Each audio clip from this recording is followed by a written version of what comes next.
Chapter 1. Harebrained Ideas.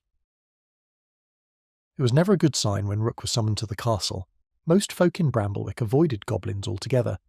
They crossed the street when he approached, muttered prayers, or hurled rotten vegetables at him if they were feeling particularly generous. The royal family, however, had taken a different approach. They summoned him into the throne room every few months with a new quest, which, if we're being honest, was simply King Wulfric's way of trying to have him killed without making a mess of the royal carpets. And so, one damp and dreary afternoon, Rook was escorted past the golden gates, through marble halls, and into the cavernous throne room. The carpet was crimson and spotless, the chandeliers glimmered like frost in candlelight, and the guards gave him looks that suggested they were hoping he'd slip and smash his head on the floor. At the far end sat King Wulfric himself, broad-shouldered and grim-jawed, staring down at Rook as if the goblin were something the dog had dragged in, and then rejected. Beside him sat Queen Mirabel, serene in silks, her eyes twinkling with quiet amusement, and sprawled inelegantly between them was their son, Prince Fluffykins. Yes, that was his name, Fluffykins, a name that might have suited a kitten, or perhaps a particularly fluffy cushion, but not a 15-year-old boy swaddled in velvet and lace. Rook stopped halfway down the hall, dripping water onto the carpet, and gave a lopsided bow. Your Majesties, and your royal fluffiness. The prince wrinkled his nose. Mother, why does it smell like wet cabbage in here?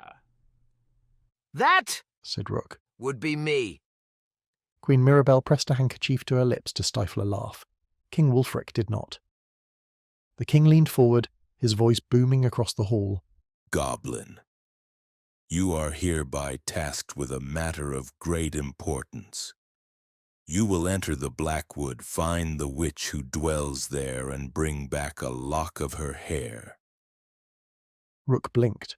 Of all the ways he had expected to die, scalp thievery had not been high on the list. Her hair? For state purposes, the king growled. It's to lift a curse, Queen Mirabel said cheerfully. The king's jaw tightened. It is for reasons of sorcery and state, and you will not return without it. And if I don't return at all? Rook asked. The king's smile sharpened. Then the kingdom will be a better-smelling place. That earned a delighted giggle from the queen and a snort from the prince. Rook weighed his options, heavily armed guards at his back, a king who'd clearly loved to see him on the chopping block, and a queen who seemed to find him endlessly amusing. It was no contest. He bowed again, low enough to suggest a sore back. As your Majesty commands. He was halfway to the doors when the prince's voice called after him. Wait! Goblin! Rook stopped. Ignoring the heir to the throne was a fine way to become fertilizer. He turned back. Prince Fluffykins was smirking, fiddling with a lace cuff. Don't forget to scream when the witch eats you. I want to hear it from here. Oh, I'll scream, Rook said dryly. I'll even shout your name while I'm at it, so she knows who sent me. That earned a delighted clap from Queen Mirabel. The king scowled thunderously and the prince flushed red. You'd better bring back that hair, Fluffykins said. If you fail, Father says I get to choose how they execute you. I'm thinking of feeding you to the pigs. Rook muttered. Lovely. Death by pig. Just what every goblin dreams of. And with that he turned on his heel, the sound of the queen's laughter following him out of the throne room. By the time he trudged through the city gates, the drizzle had thickened into steady rain. The streets were slick with mud, the gutters choked with refuse, and Bramblewick smelled of wet horse and damp despair. Rook pulled his hood low and made his way toward the Old East Bridge, his newest home. It wasn't much, but it was a step up from the chicken coop behind the tavern, where he'd lived until the hens finally staged a revolt.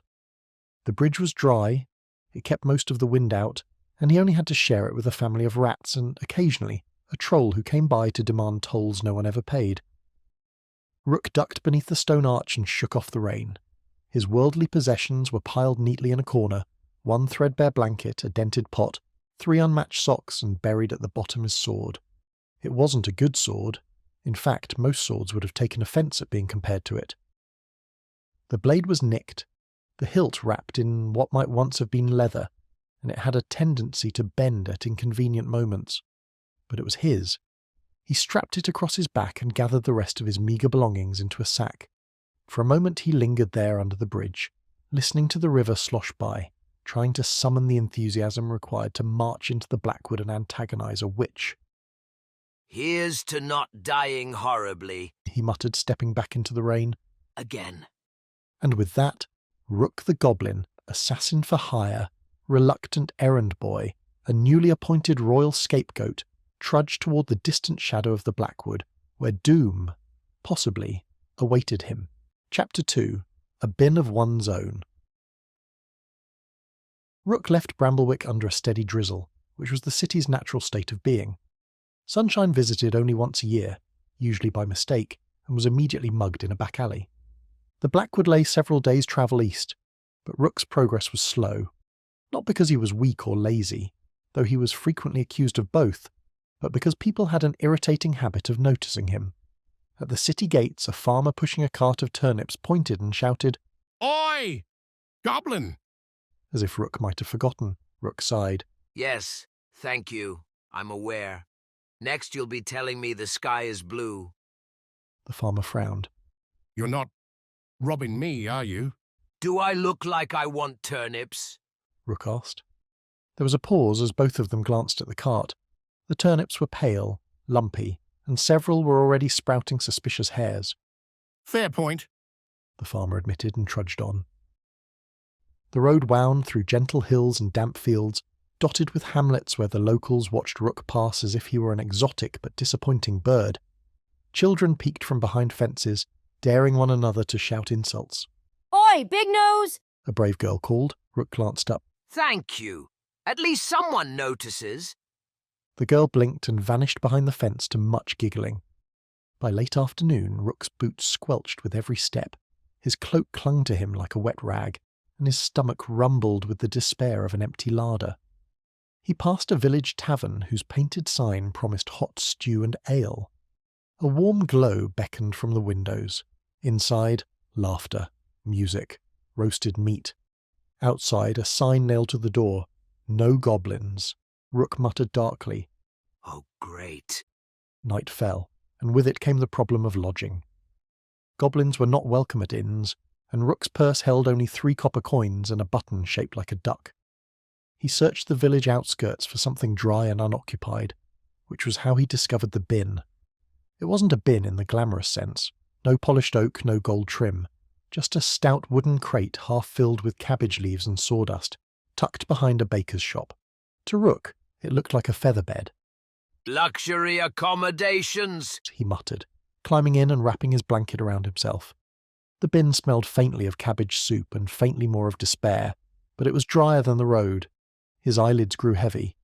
He was just drifting into the sweet embrace of unconsciousness when something scrabbled at the edge of the bin. At first, Rook thought it was a cat. Then the stench hit him, sharp, rank, and aggressively rodent.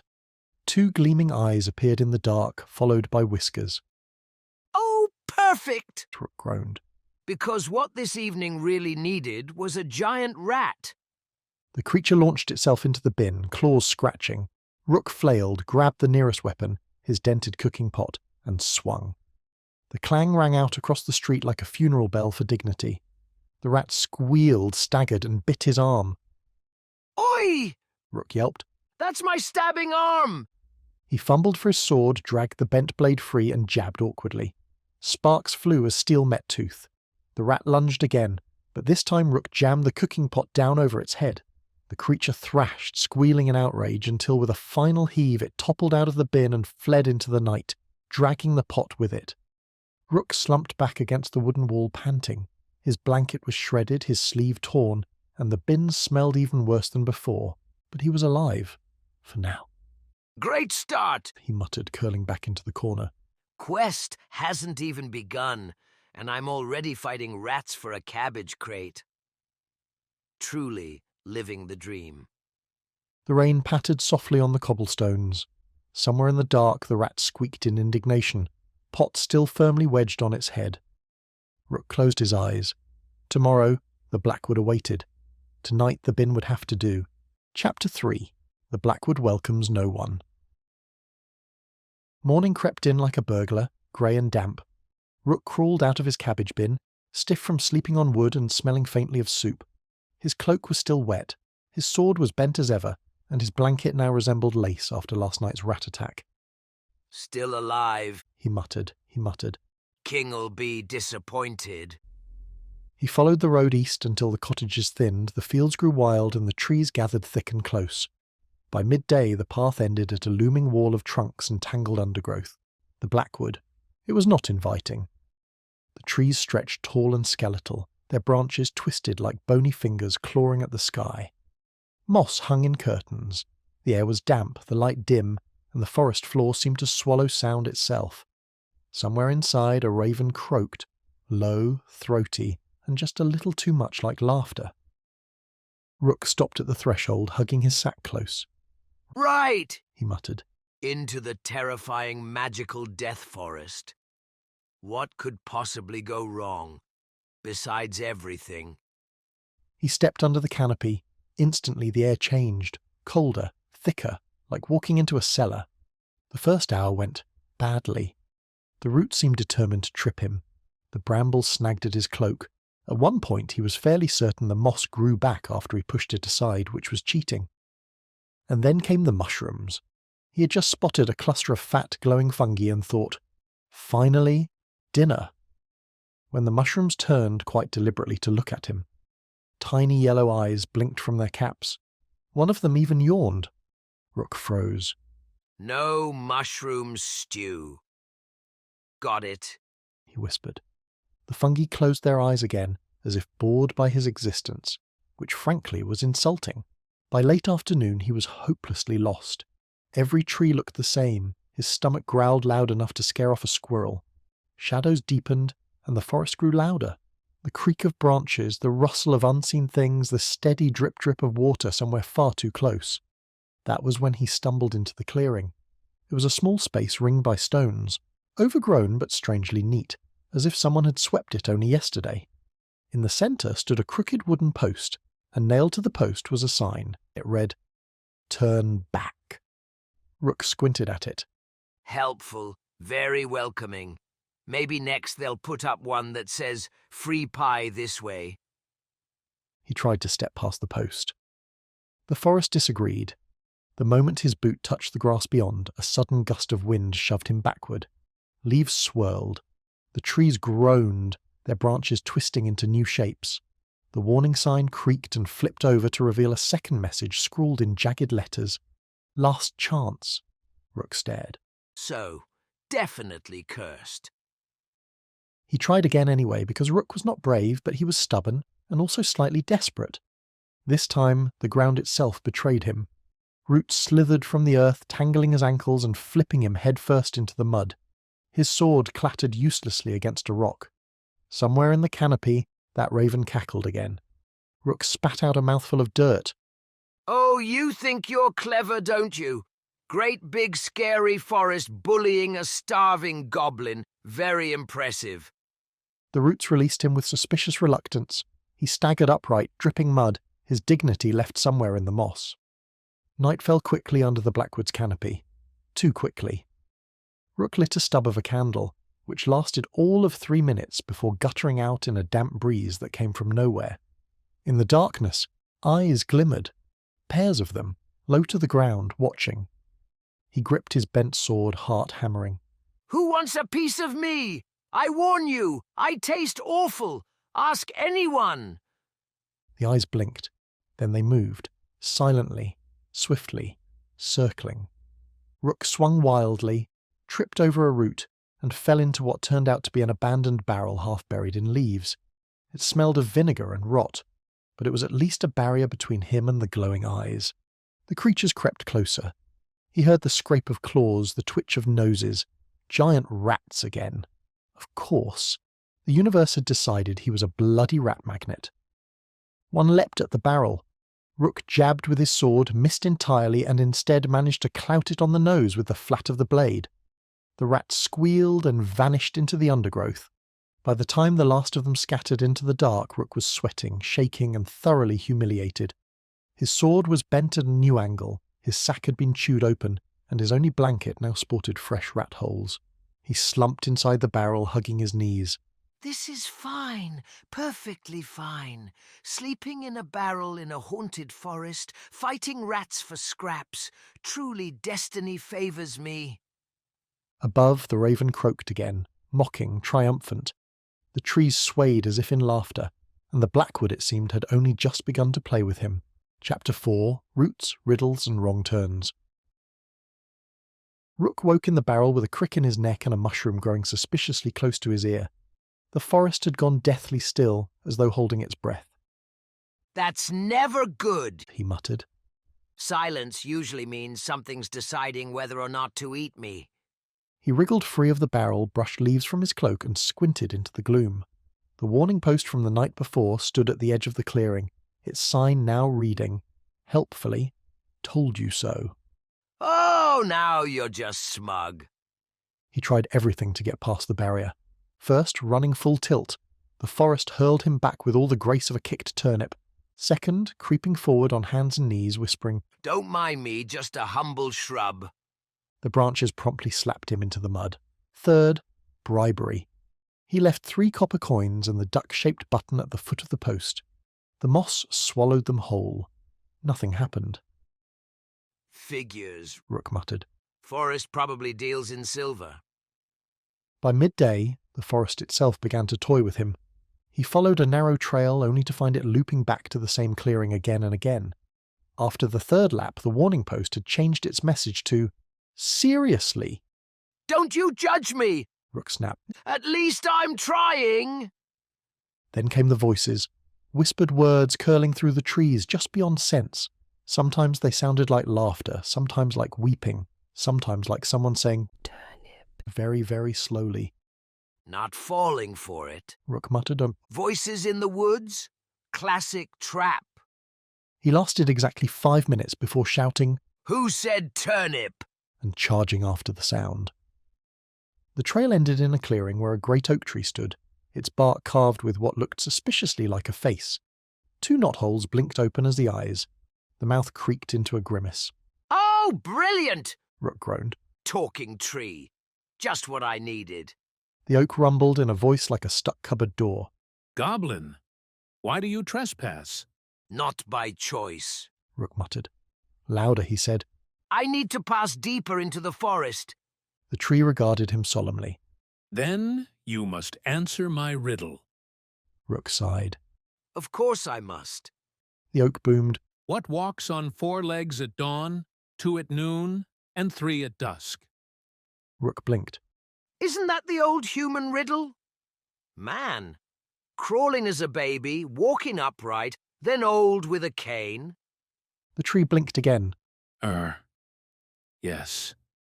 Well, usually people take longer. I've heard it before. Rook said. Everyone's heard it. The tree looked genuinely crestfallen. I worked very hard on that one. You want me to pretend I don't know? No, it's fine. The oak muttered. No one appreciates the classics anymore. Then its branches shifted aside with a creak.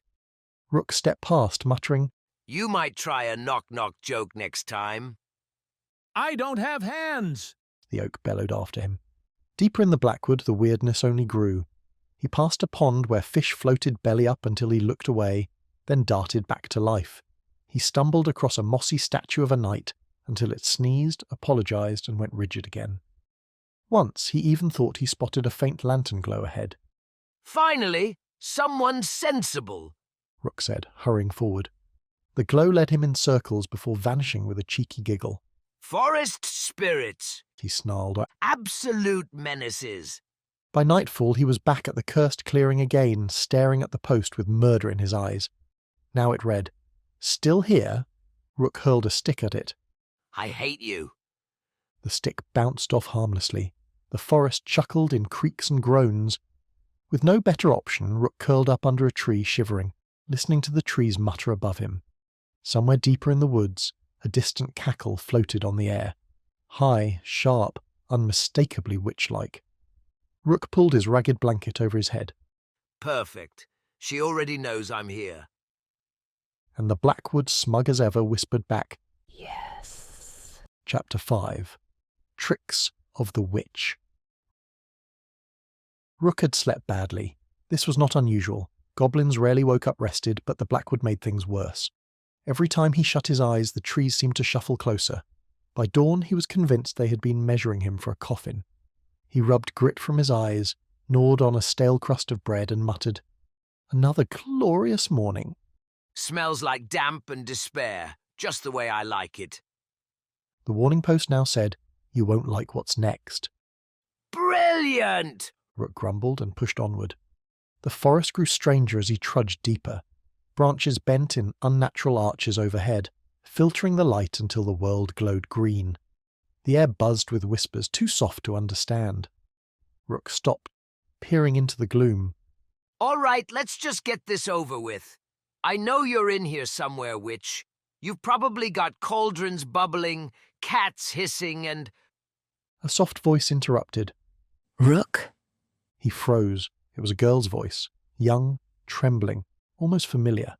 From between the trees stepped Queen Mirabel. Her gown was immaculate, her hair shining like spun gold, though her eyes were wide with fear. She stumbled toward him, hands outstretched. Rook, She gasped. please. The king's betrayed us both. He sent assassins.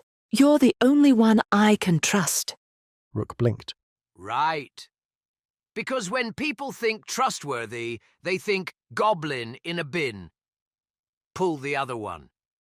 No, it's true. The Queen cried. You must save me. Rook squinted. Save you? In the middle of the Blackwood? Wearing a ball gown cleaner than my soul? A bit suspicious, don't you think? Her face flickered. For the briefest instant, her eyes glowed green, her smile too wide. Ah, Rook said flatly. there it is. Witch tricks. Lovely craftsmanship, by the way. Very convincing. Almost had me. Except for one tiny detail. He leaned closer and whispered. Mirabel never remembers my name. The Queen's figure rippled like water, then exploded into a cloud of black crows. Wings beat furiously around him, feathers stung his skin, and the air filled with harsh cawing laughter. Rook swatted at them with his sword, managing to hit exactly 0. Oh yes, very clever. Terrify the goblin with birds. You should know, I eat birds when I can catch them. The crows whirled away, vanishing into the trees. Silence fell again, except for Rook's ragged breathing. He stumbled on, nerves fraying, when another voice called out. This time, Help me, please. a child's cry. Rook sighed. Let me guess. Lost little lamb. Tragic backstory. Eyes glowing in the dark any second now. Sure enough, a small boy staggered into the path ahead. His clothes were torn, his face dirty, his voice desperate. Please.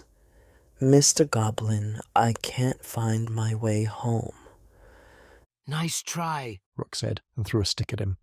The boy melted into shadow, shrieking in fury before dissolving into mist. Yep. Rook muttered. Thought so. By late afternoon, he was jumpy at every twig snap. Every bush seemed ready to leap at him. Every gust of wind carried whispers of his own failure. The Blackwood was no longer just hostile. It was personal. Finally, he came to a hollow tree, its trunk split wide open. Inside, faint candlelight glowed, and a table stood laden with food. Bread, cheese, roast chicken, even a steaming jug of gravy. Rook's stomach growled like an angry dog. He stepped forward, mouth watering. Then he stopped. Right. He said aloud. Illusion. Obviously. Probably poisoned. Or the chicken's actually a spider. Or the gravy's made of blood. His belly rumbled again. Still smells good, though. He reached out, grabbed a hunk of bread and bit down. It dissolved instantly into ash. Rook spat, coughing, wiping grey dust from his tongue. Ugh! Figures! Witchy fine dining! All smoke, no flavour! The hollow tree groaned, then slammed shut like a trap, the wood splintering as claws tore through the bark. From the darkness within, a voice hissed. Welcome, little goblin. Come closer. The forest is hungry. Rook backed away, sword trembling in his hands, heart hammering. Right. He muttered. So this is it. Actual witch tricks now. Perfect. He raised his bent blade, swallowed hard, and prepared, in his own fumbling, unheroic way, to fight. Chapter 6. 2 heads are worse than one. The hollow tree split wider, groaning like an old door. Out of it crawled a beast that could only have come from the witch's nightmares, or possibly her sketchbook when she was bored. It had the body of a bear, the tail of something scaly and questionably reptilian, and 2 enormous heads sprouting from its shoulders. Both had horns, both had slobbering jaws, and both immediately began arguing. Move over. You're squashing me, growled the left head. I'm not squashing you. You're squashing me. Snarled the right. Liar. Idiot. Rook, meanwhile, had frozen mid-step, sword dangling limply in his hand. Oh, good. A mutant furball with self-esteem issues. Just my luck. The left head noticed him first. Dinner. The right head blinked. What?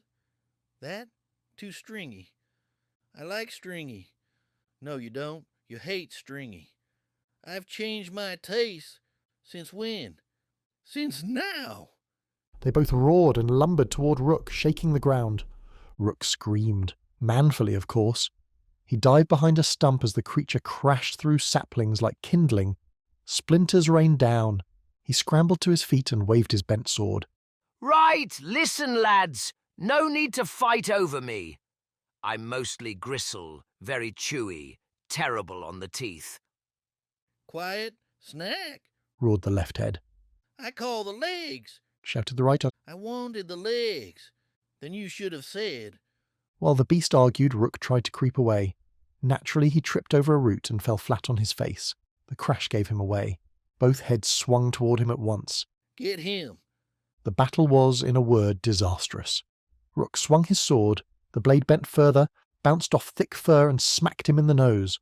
The beast lunged. He rolled aside just in time, narrowly avoiding becoming goblin jam. He hurled a rock, missed.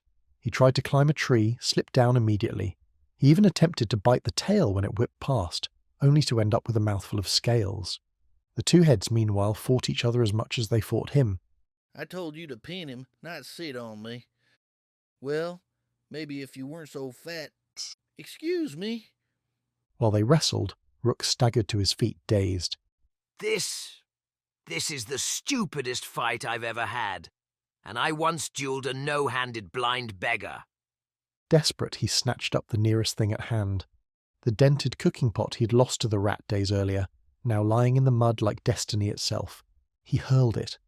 The pot sailed through the air, lopsided, wobbling, and clanged directly onto the left head. Oi, my eyes. Howled the left. I told you to duck. Snapped the right. You didn't. Yes, I did. No, you didn't. They butted heads furiously, roaring, thrashing, clawing at each other. In their frenzy, they smashed into a tree, then another, until at last they tumbled into the hollow trunk they'd crawled from. The tree groaned, creaked, and snapped shut with a thunderous crack. Silence. Rook stood panting, covered in mud, fur, and sweat. He blinked at the sealed tree. Did I just win? The forest was quiet.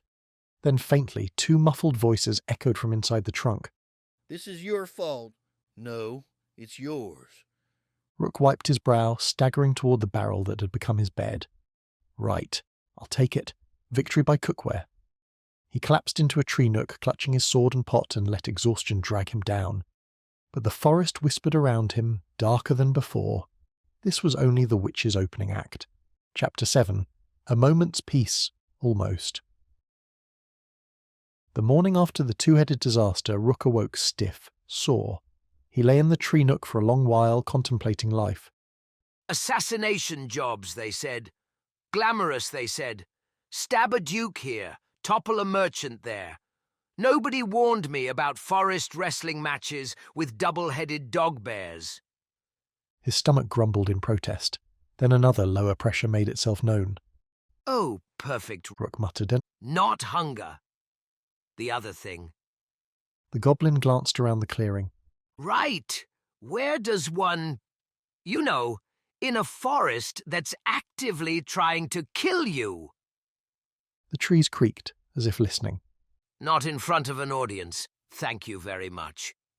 He picked a bushy spot, shielded by brambles, muttering about how even heroes must heed nature's call. He had just squatted down when a voice whispered directly behind him. Unwise place, that is. Rook nearly fell forward into the brambles. He twisted around, trousers askew, and found himself staring at a gnome, or something very much like one. The creature was knee-high, with a long nose, mossy beard, and a pointed red hat that looked as if it had grown there rather than been sewn. He leaned on a crooked stick, grinning cheerfully. Rook hissed, Do you mind? Bit of privacy? Forest never grants privacy. the gnome said with irritating cheer. You're lucky it grants digestion. Lovely. Philosophy while I'm on the loo? The gnome hopped closer. Name's Widdershins, keeper of mushrooms, watcher of roots, official witness to, well, all this. He waved vaguely at Rook. Rook buried his face in his hands. Fantastic. I can't even relieve myself without an audience of woodland creeps. Next, the squirrels will want autographs. From above, a squirrel chattered. Not funny. Rook snapped. Widdershins leaned on his stick. You're the goblin sent by the castle folk, aren't you? Word spreads quick in the wood. Most don't last this long. Forest usually chews 'em up by now. Thanks for the encouragement. Not encouragement. Observation. You're still standing. Sort of, well, squatting. Rook groaned. Do you have a point? The gnome winked. Only this. The forest plays tricks. It tests, it teases, it terrifies. But it hasn't swallowed you yet. That means you've got something it wants. Dirt under my nails? Ha! Maybe. Or maybe your stubbornness. Widdershins tapped his nose. Stubborn creatures last longer in here. The witch hates stubbornness.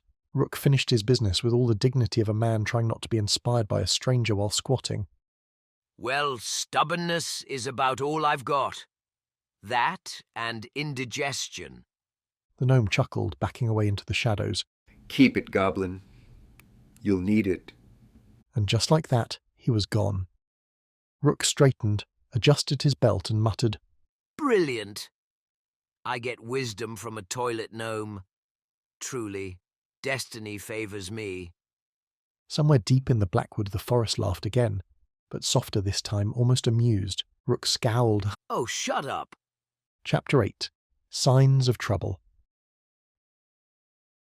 Rook woke stiff and cranky, his dreams filled with cackling voices and gnomes waving toilet paper. He dragged himself back to the clearing with the cursed post, determined to try again. This time the sign had changed. In bold, scratchy letters it read, Go home, bin boy. Rook glared. Oh, very mature. What's next? Your mother was a troll? The sign shimmered. New words appeared. Your mother was a troll. Rook threw a rock at it. The sign absorbed the stone and spat it back at his forehead. Ow, right, that's it. I'm not letting a sarcastic tree placard keep me out. He tried the usual, charging, creeping, bribing with food scraps. But this time he noticed something. The barrier didn't shove him back as violently as before. The forest groaned, the branches rattled, but the resistance was weaker. Ha! Rook crowed. You're losing patience, aren't you? You've had enough of Goblin stubbornness. He squared his shoulders, muttered every rude word he knew, which took a while, and marched forward. The ground trembled. The air thickened. For a moment it felt like walking into a wall of cold, wet wool. Then, with a loud pop, Rook stumbled through. He blinked. He was past the barrier. The air was heavier, the mist thicker, but the trees no longer shoved him back. I did it! Rook shouted. In your leafy faces! Behind him, the warning post flipped over to a final message. Idiot. Charming. The mist thickened into pale curtains, muffling sound, making every tree look the same. Rook shuffled forward carefully, sword in one hand, sack clutched in the other. Then the fog parted, and there it was. A fence. Not a majestic, magical fence. Not a terrifying wall of thorns. Just a sagging wooden fence like something a board farmer might slap together in an afternoon. On each crooked post a wooden sign was nailed.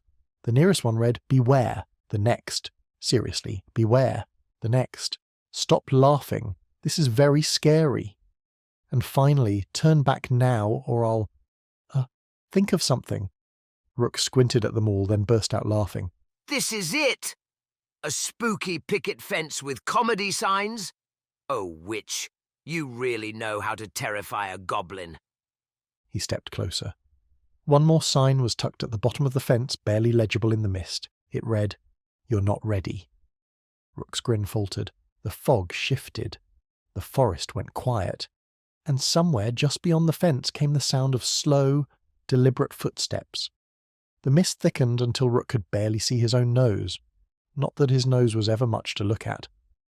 The footsteps grew louder, heavier, and wet, like someone dragging buckets of slime across gravel. Rook's ears twitched. Nope. Footsteps in fog never end well. I've seen plays.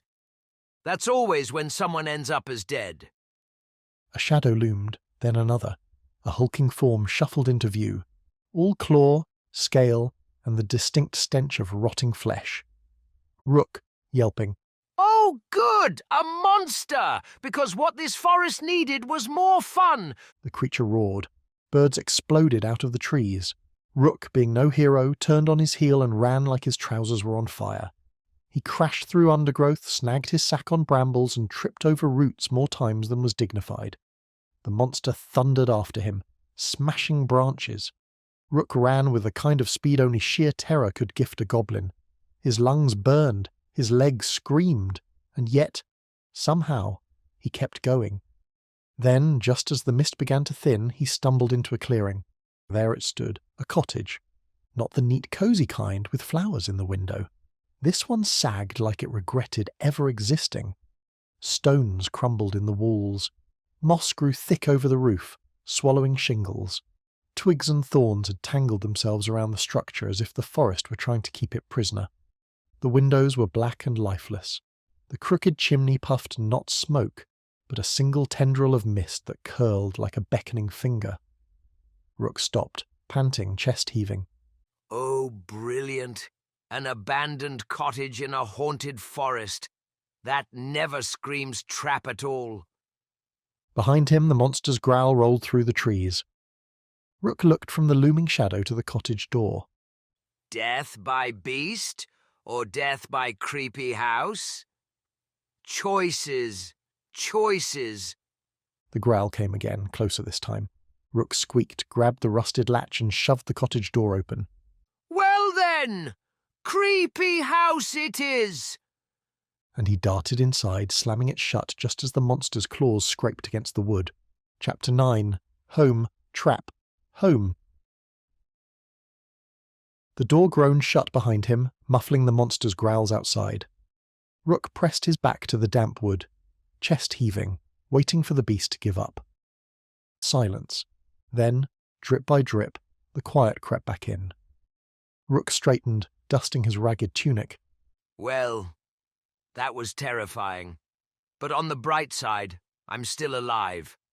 On the dim side, I've just broken into a witch's cottage. Probably not my smartest move. He glanced around. The interior was worse than the outside. A fireplace sagged under a crooked mantel, stuffed with jars of unmentionable things floating in unidentifiable liquids. A cauldron sat cold and cracked, its rim crusted with something suspiciously green. Cobwebs stretched across the rafters, and a chair in the corner rocked faintly, as if someone had just left it. Rook's ears twitched. She's not here. She's definitely not here. And if she is here, she's very polite about giving trespassers time to admire the decor. He crept deeper. On the table sat a book as big as his torso, bound in cracked leather.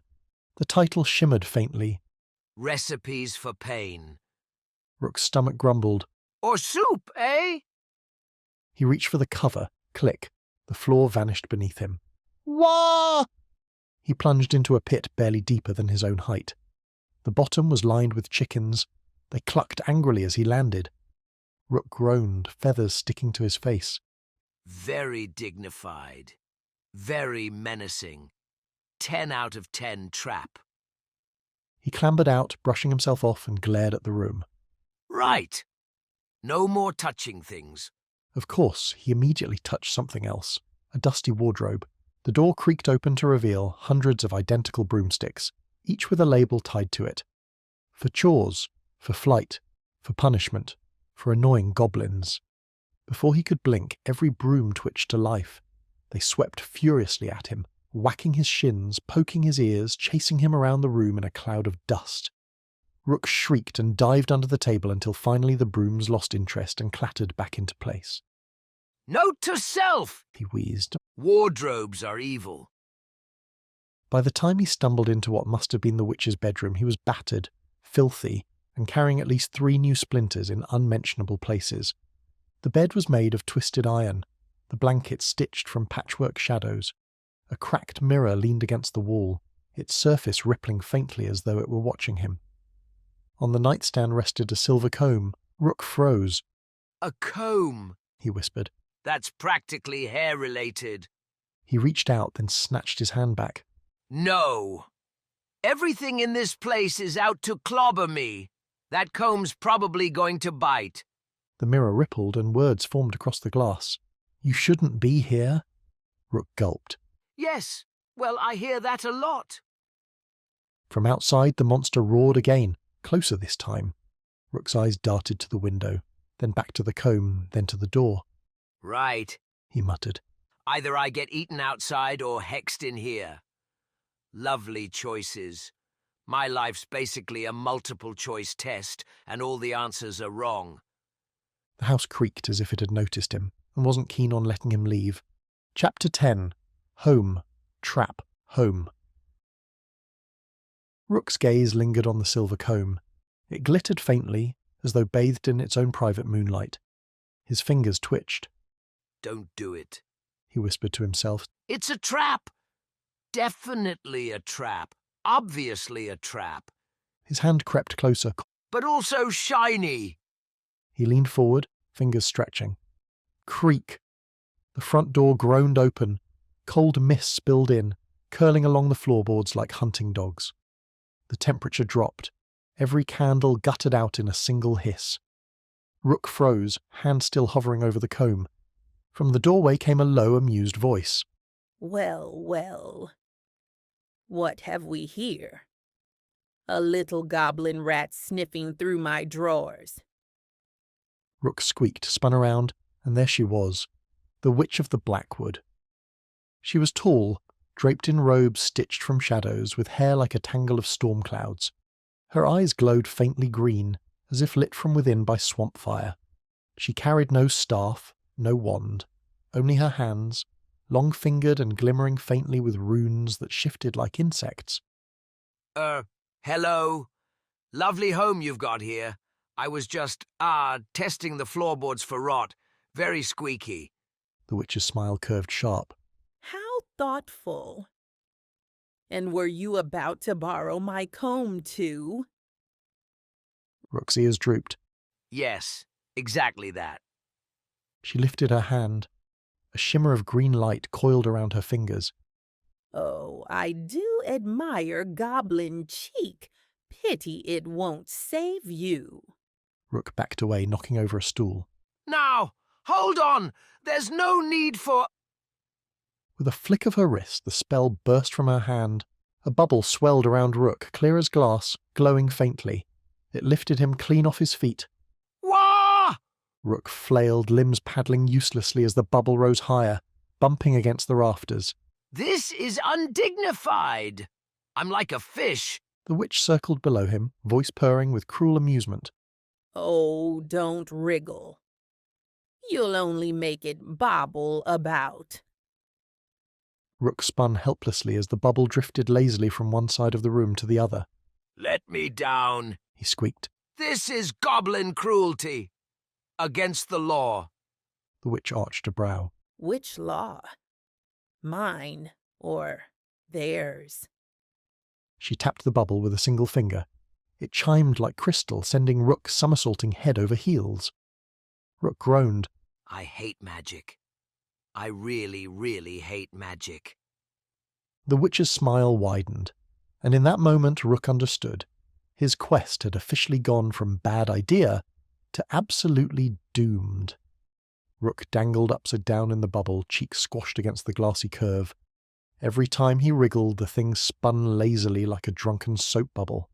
The witch paced beneath him, her robes trailing along the floor, eyes never leaving her new guest. Well, little goblin, you've snooped through my cupboards, sprung my traps, and pawed at my comb. Now tell me, why shouldn't I pop you like a pimple? Because, goblins have excellent public relations. You wouldn't want bad press. The witch tilted her head. Oh, I'm quite fond of bad press. In fact, I frame it. She gestured, and the bubble spun faster, tumbling Rook end over end until his ears flapped like flags. Rook groaning. Fine, stop. I'll talk. Sort of. Probably. If I can stop seeing three of you. Good. Start with your name. Rook. Professional assassin, part-time bridge enthusiast, occasional soup critic. Assassin, you say? You don't look like an assassin, the witch said. What's that supposed to mean? I've assassinated loads of things. Chickens, pies, the occasional afternoon nap. The witch smirked. Truly terrifying. She circled him slowly, hands clasped behind her back. Tell me, Rook, who sent you here? Rook's throat bobbed. He thought of King Wulfric, of Queen Mirabel's laughter, of Prince Fluffykins' smug little face. Well, that depends, he hedged. If I say it was me, you'll fry me for trespassing. If I say it was the king, you'll fry me for spying. If I say it was the prince, you'll laugh and then fry me. So you see, there's really no good answer here. The witch arched a brow. Try me. The king. He wants your hair. Something about, hair care? I didn't ask questions. The witch's eyes narrowed, gleaming green. My hair? Of course. She flicked her fingers, and the bubble dipped lower until Rook's nose nearly brushed hers. Witch. Low. Dangerous. Do you know what I do to little men who come for my hair? Rook squeaked, ears drooping. Give them a trim? The witch chuckled darkly. Oh, you are amusing. I may keep you. Keep me? What, like a pet? Goblins don't fetch sticks, you know. We hide sticks. Sometimes in people. The witch tapped the bubble again. It spun, sending him flopping like laundry on a line. Tell me, Rook, what did you really expect to find in my woods? Rook, dizzy but still cheeky. A warm welcome. Some soup. And perhaps less attempted murder. So far, I'm 2 for 3. The witch laughed, a sharp ringing sound that made the rafters tremble. Oh, little goblin, I think you'll be entertaining indeed. And though Rook tried to grin, he couldn't shake the feeling that he'd just been promoted from trespasser to toy. Chapter 11, A Most Foul Trial. Rook dangled in his floating bubble, ears drooping like wet laundry, while the witch studied him as though deciding whether to roast or pickle him. At last she raised one pale hand. The bubble shivered, then lowered until Rook's feet brushed the floorboards. I could turn you into a toad, or a teapot, or a toad-shaped teapot. But I find myself curious. Curious is good. Curious is healthy. I like curious. Less teapots, more conversation. The witch smiled thinly. Very well. Let us make a bargain. You wish to live, yes? Generally. On most days. Then prove yourself. Fetch me the beast that chased you into my cottage. Rook blinked. The enormous, claw-dripping, nightmare-snorting monster. That one? Get it into my pit of chickens. Rook sputtered. Your pit of chickens? The witch's eyes gleamed. Every home needs one. They're excellent for morale. Right. So let me get this straight. You want me, a 3-foot, malnourished goblin, to lure a towering murder beast into a pit full of poultry. The witch spread her hands. Precisely. Rook muttered. Brilliant.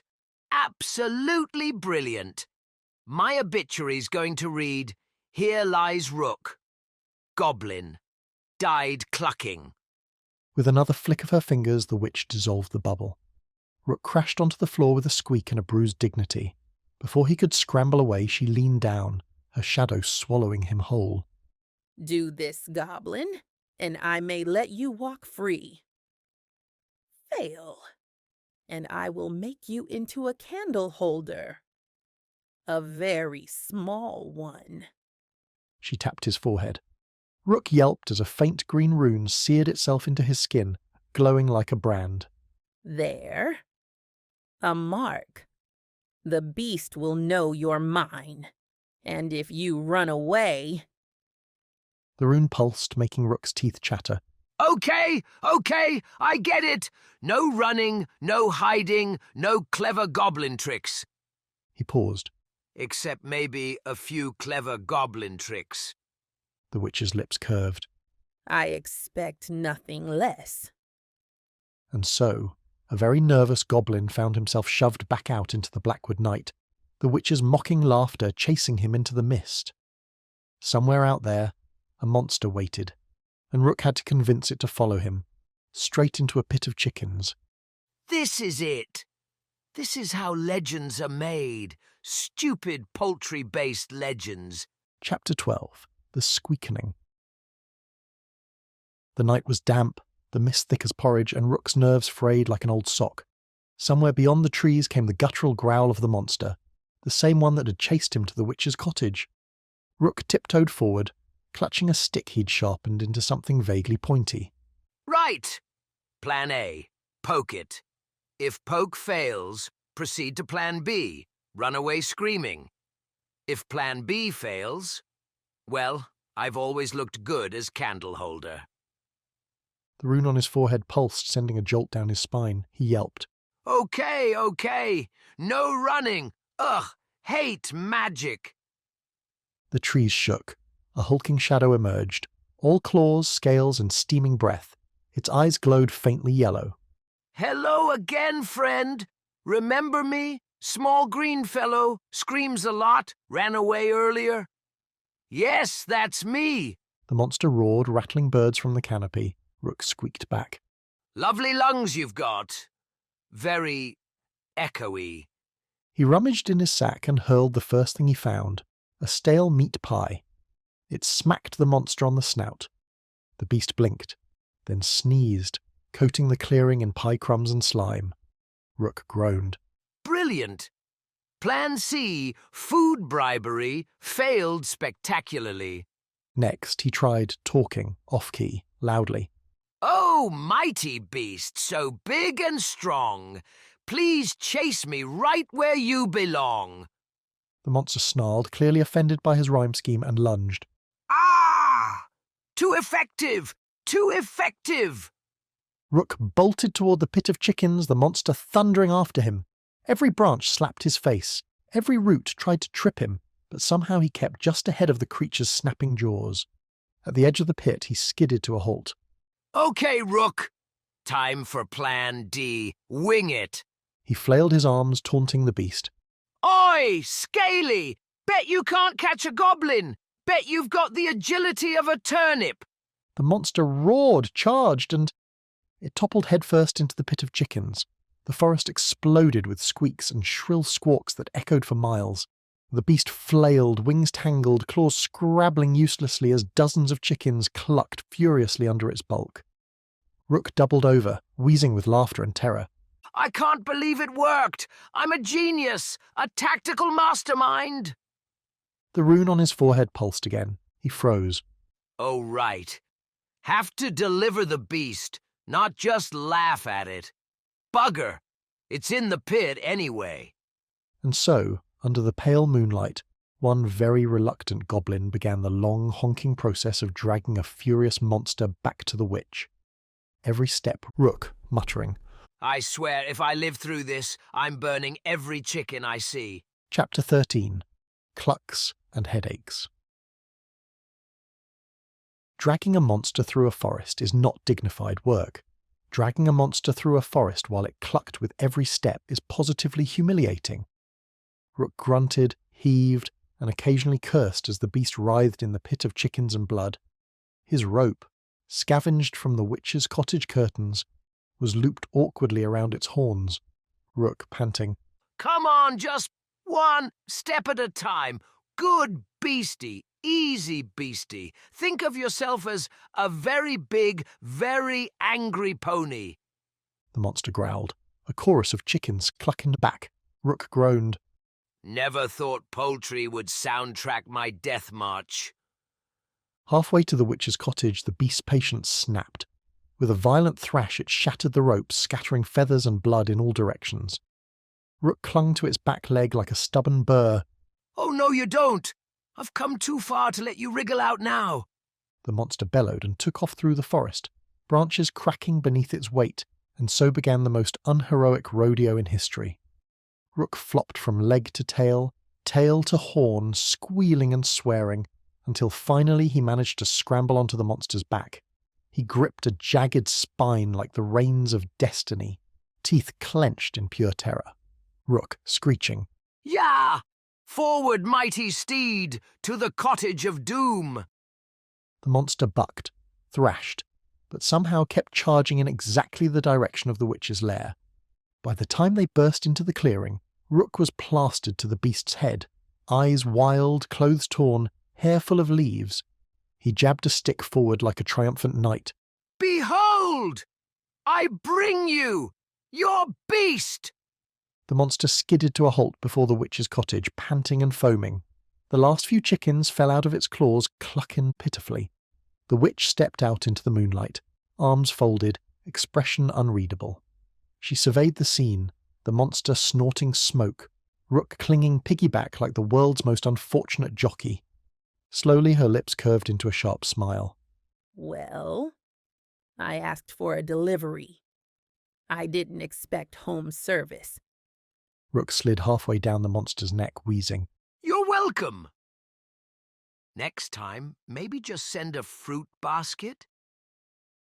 The witch's laugh rang through the clearing, cool and cruel and genuinely entertained. Oh, little goblin, you might just survive longer than I thought. And for the first time, Rook wasn't sure if that was a blessing or a curse. Chapter 14. A Hairy Bargain. The witch's cottage was never so warm as on the night she chose to reward Rook. Smoke curled from the chimney, stew bubbled in the pot, and the walls for once didn't seem to be plotting against him. Or at least not loudly. Rook sat at the crooked table, bowl in hand, scarfing down something that smelled like beef stew, but tasted suspiciously like frog with garlic. He didn't care.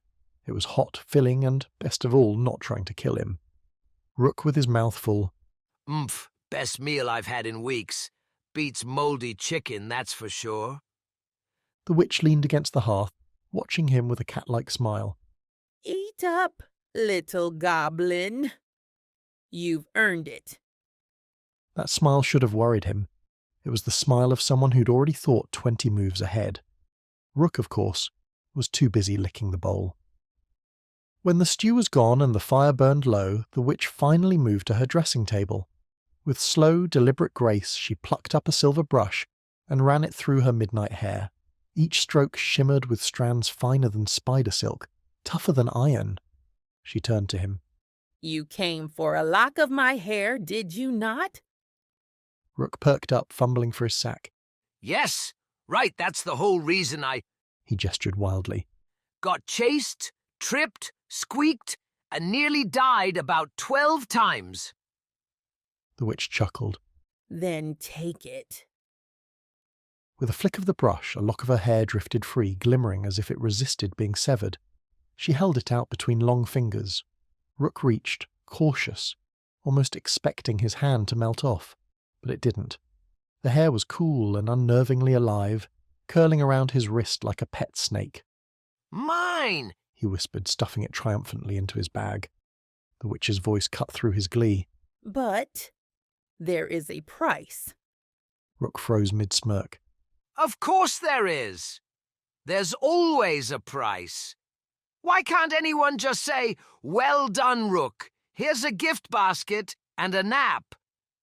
The witch stepped closer, her eyes glittering like knives.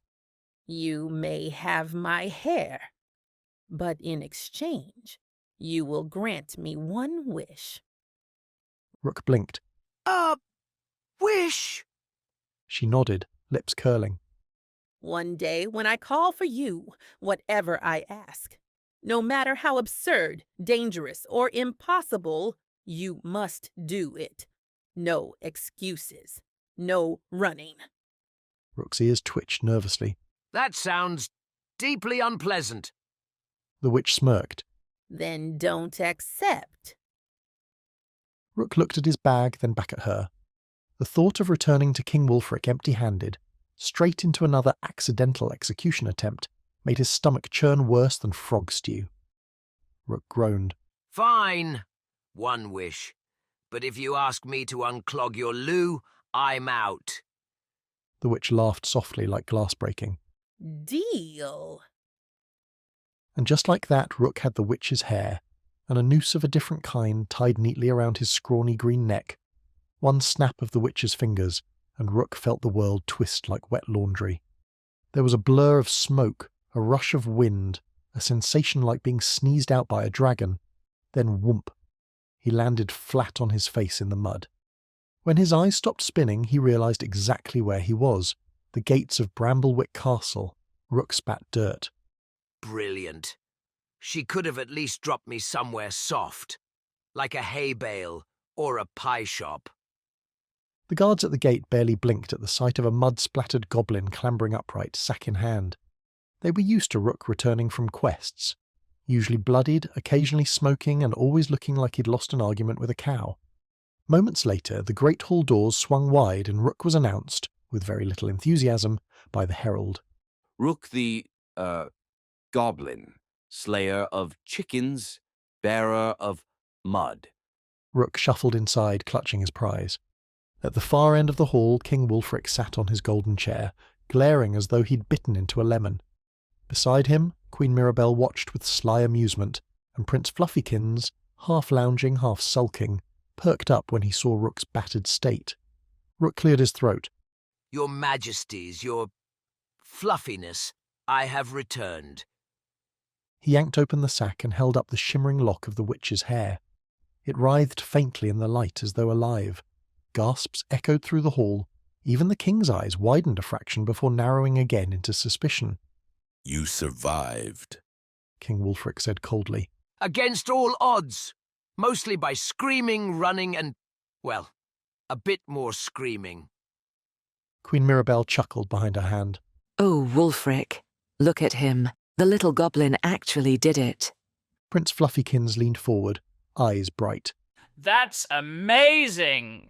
Did you fight dragons? Battle sorcerers? Punch destiny itself? Rook muttered. Something like that. Mostly tripped over roots. King Wulfric rose from his throne, descending the dais with heavy, deliberate steps. He loomed over Rook, gaze fixed on the lock of hair. Well done, he said, voice dripping with venom. You've succeeded. Which means now I must set you another task. Rook's shoulders slumped.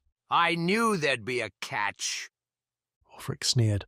Oh yes, this is only the beginning, and perhaps this time you won't come back. And so Rook had survived the witch, the monster, and the forest. But as he stood beneath the shadow of Bramblewick's king, clutching his prize, he realized the deadliest challenge of all might just be home. Chapter 15, Rest for the Wicked.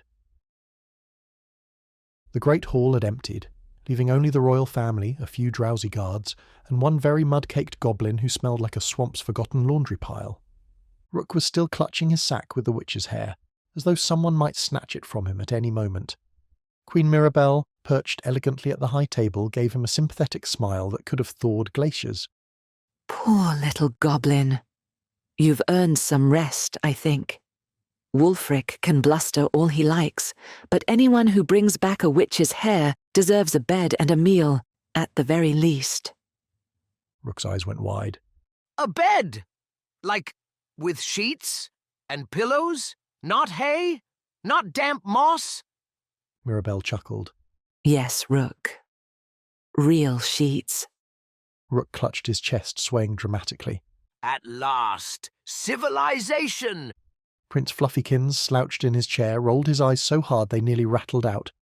Honestly, Mother, don't spoil him. He probably bribed the witch or ran away until she tripped and dropped her hairbrush. Rook scowled. Oi! I'll have you know I nearly got eaten 12 times and stepped in things I don't even want to name.